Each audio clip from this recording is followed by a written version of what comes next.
जय हिंद दोस्तों। आज की क्लास में हम सॉल्व करने वाले हैं कक्षा 10वीं का गणित और प्रश्नावली 6.4 और सवाल नंबर 8 को और 9 को, यानी कि आज प्रश्नावली 6.4 समाप्त हो जाएगा। इसमें सिर्फ सवाल नंबर 8 और 9 बचा हुआ था, तो आज हम दोनों सवाल को सॉल्व कर देंगे। तो आइए पहले हम सवाल नंबर 8 को सॉल्व करते हैं।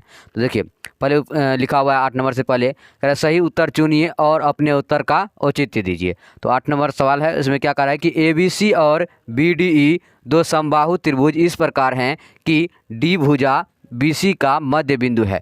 तो त्रिभुजों ABC और BDE के क्षेत्रफलों का अनुपात है।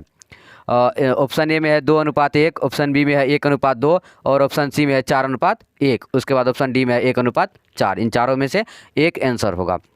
तो चलिए इसमें क्या करें, ABC हम क्या करते हैं, यहाँ पे एक त्रिभुज बना लेते हैं। यहाँ से एक त्रिभुज बना लिए और इसका नाम रखते हैं A, इसका B और इसका C, इसका नाम रख दिया। और कह रहा है कि BDE यानी कि ABC और BDE एक ही में होगा। दो समबाहु त्रिभुज इस प्रकार है कि D भुजा BC का मध्य बिंदु है। ये जो D है ये BC का मध्य बिंदु है। तो D यहाँ पे BC का मध्य बिंदु ये होगा। क्या करें यहाँ पे D, तो हम यहाँ पे D लिख दिए। अब देखिए भुजा BC का मध्य बिंदु है, त्रिभुज ABC और BDE के क्षेत्रफलों का अनुपात है। तो ABC त्रिभुज तो यहाँ पे आ गया। उसके बाद था BDE, तो BDE कैसे बनेगा, तो BDE अगर यहाँ पे हम मान लीजिए E दे देंगे तो तब तो ये त्रिभुज नहीं बनेगा, यहाँ से ये यहाँ से ये हो जाएगा। तो यहाँ पे जब हम E दे देंगे तो त्रिभुज बन जाएगा। तो यहाँ पे हम दे देते हैं एक E लिख दिए और यहाँ से इसको मिला दिए।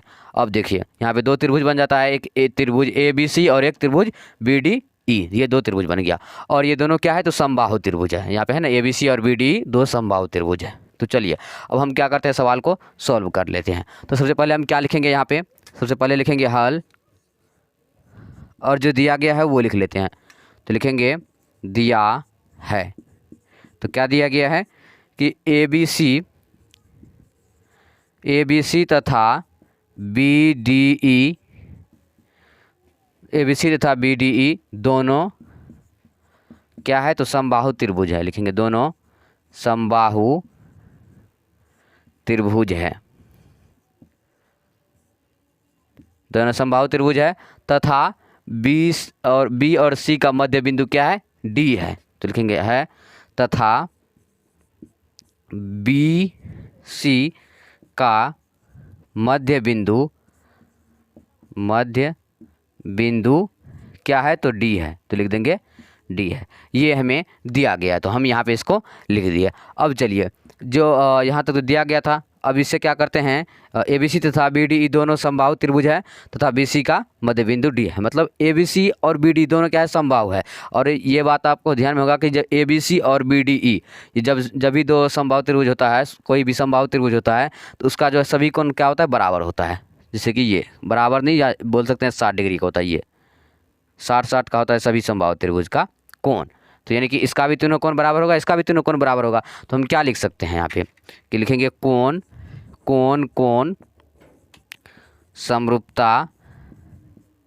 यहाँ पे लिखेंगे चूंकि कोण कोण कोण, क्योंकि तीनों कोण बराबर है तो कोण कोण कोण, इसमें समबाहु त्रिभुज में ऐसा ही होता है, तीनों कोण बराबर रहता है। तो कोण कोण कोण समरूपता कसौटी से क्या हो जाएगा, तो दोनों त्रिभुज समरूप हो जाएगा। कौन कौन, त्रिभुज ABC और त्रिभुज BDE से त्रिभुज ABC समरूप त्रिभुज BDE समरूप हो गया। कौन कौन कौन से, अब चलिए अब देखिए प्रमेय 6.6 में क्या कहा गया है कि जब उसमें दिया गया है कि दो समरूप त्रिभुज का क्षेत्रफल का जो अनुपात होता है वो उनके संगत भुजाओं के अनुपात के वर्ग के बराबर होता है। तो यहाँ पे दो त्रिभुज समरूप है तो कह रहा है इसका जो क्षेत्रफल है, और सवाल में भी देखिएगा तो उसमें क्या करा है, त्रिभुजों ABC और BDE के क्षेत्रफलों का अनुपात है, ये करा है। तो हम यहाँ पे लिख लेते हैं त्रिभुज ABC का क्षेत्रफल बटे त्रिभुज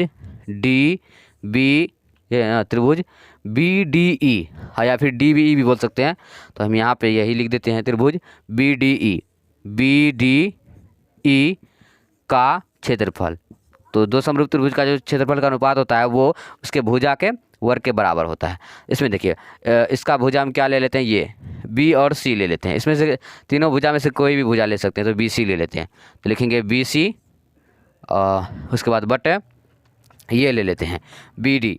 इसमें देखिए यहाँ पे देखिएगा कि त्रिभुज ए बी सी का क्षेत्रफल कर रहे हैं ना, तो ए बी सी में ले लिए बी सी, और यहाँ पे नीचे में त्रिभुज बी डी ई, तो बी डी ई इसमें क्या ले लेंगे, तो बी डी लेंगे। इसमें बी सी लिया और इसमें बी डी, तो लिखेंगे बी डी, इसका वर्ग कर देते हैं। अब देखिए यहाँ पे हम तो इसका वर्ग कर दिए।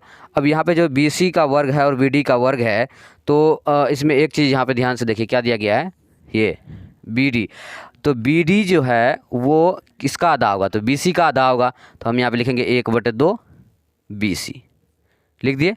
अब देखिए यानी कि बी डी किसका आधा होगा, तो क्या बोलते हैं, बी डी जो है बी सी का आधा होगा, तो हम क्या लिख दिए 1/2 गुना बी सी। यहाँ पे है ना बी और सी, इसका आधा क्या होगा, तो बी और डी होगा, इसका आधा दिया गया है, तो हम यहाँ पे लिख दिए बी डी किसका आधा है, तो बी सी का आधा है। अब देखिए यहाँ पे हम ये लिख दिए, इसके नीचे हम कुछ नहीं तो 1 दे सकते हैं, तो जब बी सी को 1 से गुना करेंगे तो बी सी आ जाएगा, और नीचे में 2 को 1 से गुना करेंगे 2, यानी कि बी सी बटे 2।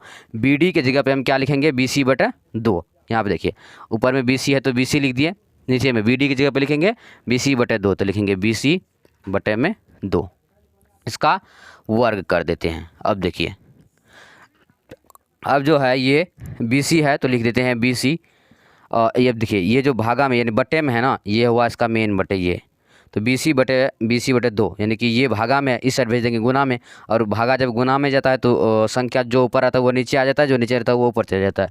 2 यहाँ पे नीचे में है, ये चले जाएगा ऊपर में, गुना में आ जाएगा ना, ये गुना 2 चले जाएगा ऊपर और बी सी चले जाएगा नीचे। अब देखिए इसका वर्ग है तो वर्ग कर देते हैं, तो बी सी से बी सी कट जाएगा, कितना मरतबे, 1 मरतबे। अब देखिए ऊपर में 2 नीचे में 1, तो लिखेंगे 2/1, इसका वर्ग है तो वर्ग, तो 2 दूनी कितना आ जाएगा 4 बटे में 2 को 2 बार गुना करेंगे 4, 1 को 2 बार गुना करेंगे 1, कितना है 4/1। इसको क्या लिख सकते हैं हम 4:1, इसको लिख सकते हैं 4:1 लिख दिए। तो अब देखिए 4:1 आया, तो 4:1 इसमें कहाँ है, तो यहाँ पे 4:1, यानी कि ऑप्शन सी हमारा आंसर आ जाएगा। यहाँ पे हम लिख देंगे ऑप्शन सी, यही आ गया आंसर। तो देखिए हम क्या किए, इसमें सवाल नंबर 8 को सॉल्व कर दिए। अब हम चलते हैं सवाल नंबर 9 पे। हम सॉल्व करेंगे सवाल नंबर 9 को। तो देखिए सवाल नंबर 9 में क्या लिखा हुआ है, करे 2 समरूप त्रिभुजों की भुजाएं 4:9 के अनुपात हैं, तो इन त्रिभुजों के क्षेत्रफलों का अनुपात है। इसमें दिया गया है पहला ऑप्शन 2:3, दूसरा दिया गया है 4:9, और तीसरा दिया गया है 81:16, और चौथा दिया गया है 16:81। इसमें से हमें एक आंसर निकालना है। तो चलिए इसमें जो कर रहा है, क्या कर रहा है, 2 समरूप त्रिभुज, मतलब 2 समरूप त्रिभुज है, उनका भुजा यहाँ पे दिया गया है, और कर इन त्रिभुजों के क्षेत्रफलों का अनुपात हमें ज्ञात करना है। तो हम ये जानते हैं, यहाँ पे लिखेंगे हल, और देखिए हम ये जानते हैं कि 2 समरूप, परिमाण 6.6 में है, 2 समरूप त्रिभुजों के क्षेत्रफलों का अनुपात किसके बराबर होता है, तो इसके जो भुजा होता है उसके भुजाओं के अनुपात के वर्ग के बराबर होता है। तो लिखेंगे भुजाओं के वर्ग के अनुपात, भुजाओं के वर्ग का अनुपात के बराबर थी। ये लिखते हैं भुजाओं का वर्ग के, यहाँ का लिख देते हैं, भुजाओं का वर्ग के अनुपात के बराबर होता है, वर्ग के अनुपात के बराबर होता है, लिख दिए। तो ये हमें यही निकालना है कि 2 समरूप त्रिभुजों के क्षेत्रफलों का अनुपात, ये कराने का इन त्रिभुजों के क्षेत्रफलों का अनुपात है। तो देखिए इसमें भुजाओं के वर्ग के अनुपात होता है, तो इसमें भुजाओं कितना दिया हुआ है 4:9, तो लिखेंगे 4:9। इसमें वर्ग कर रहा है तो वर्ग लगा दे रहे हैं, तो कितना हो जाएगा, 4 को 2 बार गुना करेंगे 16:9 को 2 बार गुना करेंगे तो 81, यानी कितना आ रहा है 16:81। ऑप्शन डी में यहाँ पे दिया गया है 16:81, यही आ जाएगा आंसर। अब देखिए इसको समझने के लिए आप ये कह सकते हैं, जैसे कि यहाँ तक यही सवाल बनेगा। अब देखिए इसको समझने के लिए यहाँ पे ध्यान दीजिए, क्या कर रहा है कि 2 समरूप त्रिभुज, तो हम क्या करते हैं यहाँ पे 2 समरूप त्रिभुज जैसे बना लिए, एक ये और एक ये, इसका नाम रखती है ए बी सी, इसका डी ई एफ, और इसका जो भुजा दिया गया है यहाँ पे दिया गया 4 और 9, तो इसका रखते हैं 4, इसका 9।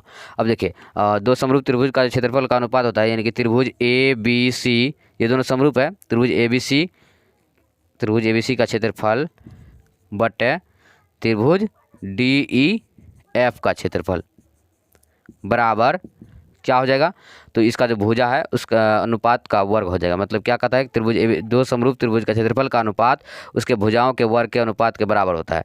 भुजाओं के अनुपात के वर्ग के बराबर होता है। इस क्या है, इसमें BC है, एक भुजा ले लेते हैं BC और EF, तो BC बटे EF इसका वर्ग। तो यहाँ पे कर दिया हम। देखिए BC है यहाँ पे 4 तो लिखेंगे 4 और EF है 9 तो लिखेंगे 9। तो 4 को 2 बार गुना करेंगे कितना आ जाएगा, 4 4 16, फिर यहाँ पे 9 को 2 बार गुना करेंगे 81, और इसको क्या लिख सकते हैं हम, 16:81। यही यहाँ पर भी है।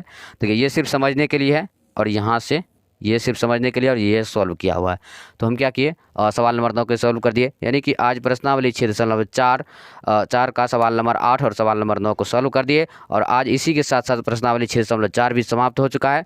और आज के लिए बस इतना ही। अब अगले दिन अगले क्लास साथ मिलेंगे। तब तक के लिए जय हिंद, वंदे मातरम।